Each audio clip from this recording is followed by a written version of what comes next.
Bonjour tout le monde, Fred Fortin d'Info Communication. Aujourd'hui, je me suis rendu compte que je perdais environ 30 minutes de mon temps dans le trafic.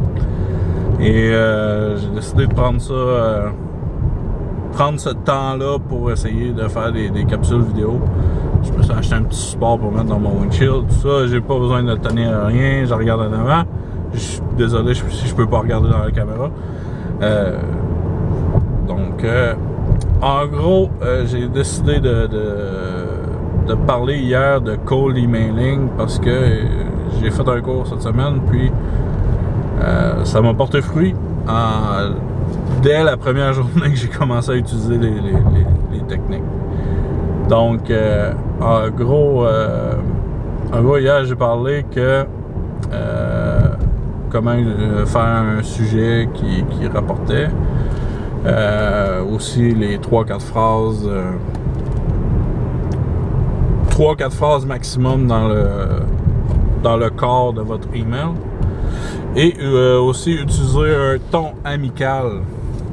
Donc aujourd'hui, moi, ce que j'ajoute, c'est l'utilisation de LinkedIn pour aller chercher de l'information.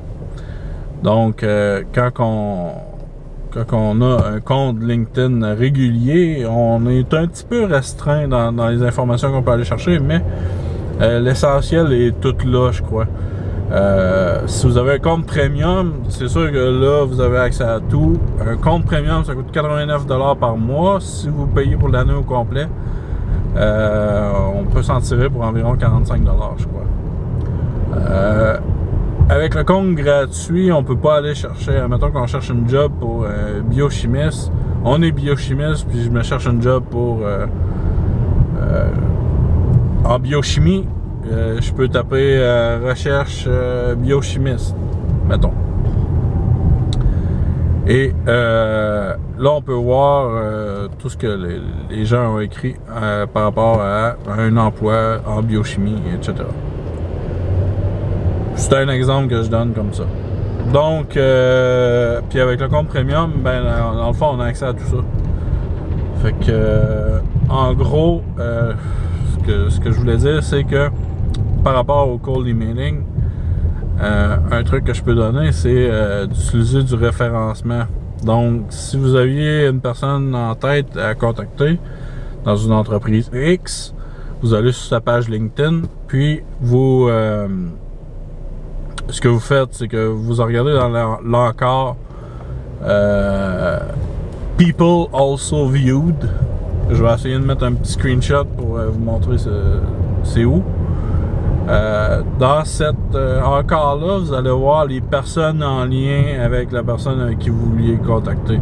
Donc, si la personne que vous vouliez contacter originalement n'est pas une personne qui prend les décisions dans l'entreprise, ben dans cet encart-là, vous allez voir soit son VP, son supérieur directement, ou le président de la compagnie pour qui il travaille. Donc, c'est une bonne manière de trouver des gens comme ça. Puis, vous pouvez toujours rentrer en contact avec la personne, mais je vous conseille d'entrer en contact avec la personne avec qui vous vouliez rentrer originalement par email pour discuter avec eux autres. Puis après, moi j'enverrai un email à la personne que vous avez trouvée dans la section People Also Viewed. Donc comme ça va créer une discussion entre les deux personnes. Puis il y a une bonne chance que ça va arriver à de quoi. Puis aussi, la personne qui vous vouliez rentrer en contact, la personne X, mettons, si elle voit le nom de son boss dans le email, elle va sûrement le lire au complet.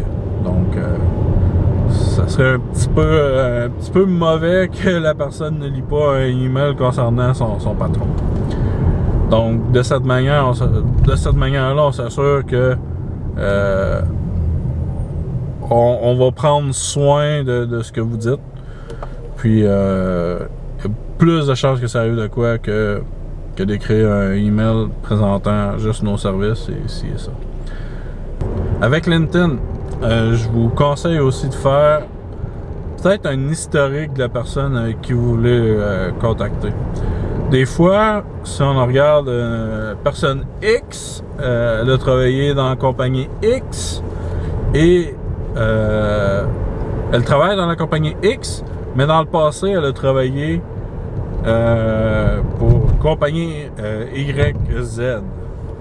Et les compagnies YZ sont tout aussi intéressantes que la compagnie X. Donc, vous pouvez contacter cette personne-là directement et lui dire « J'aimerais ça faire affaire avec la compagnie Y ou Z. Est-ce que tu as un contact à me donner, s'il vous plaît? » Tout simplement. Et cette personne-là, vu qu'elle n'a plus d'attachement vraiment avec avec l'entreprise, elle va être enclin à donner les contacts facilement. Donc, ça sera même pas dur parce que, dans le fond, elle s'en fout un peu à la limite. Donc, puis en même temps, ça lui fait une référence, peut-être pour plus tard, une faveur, dans le fond. Donc, moi, je suis rendu au bureau. Dernier truc, lorsque je disais dans mon autre vidéo d'être friendly avec les personnes que vous contactez. Des fois, comme moi, mon nom c'est Frédéric, mais tout le monde m'appelle Fred. Et une bonne manière d'être encore plus friendly en disant Fred au lieu de Frédéric. Comment trouver ça? C'est sur LinkedIn, dans les recommandations que les gens font sur les personnes. Si on fait une recommandation, c'est parce qu'on connaît bien la personne ou qu'on a fait des bonnes affaires, on a eu une bonne relation ensemble.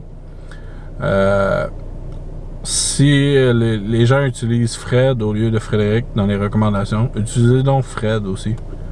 Ça va être encore plus personnalisé, puis c'est encore plus friendly, d'après moi, là. Dans les conseils que j'ai à donner, c'est ça. Donc, mon nom est Frédéric Fortin, ou Fred Fortin, de FA Communication. Vous pouvez me rejoindre à ffortin, à commercial, FA-communication avec un S.com. Aussi, je vous demanderai de vous inscrire à mon channel. Il y a un bouton rouge à quelque part. Je pense qu'il est ici ou ici.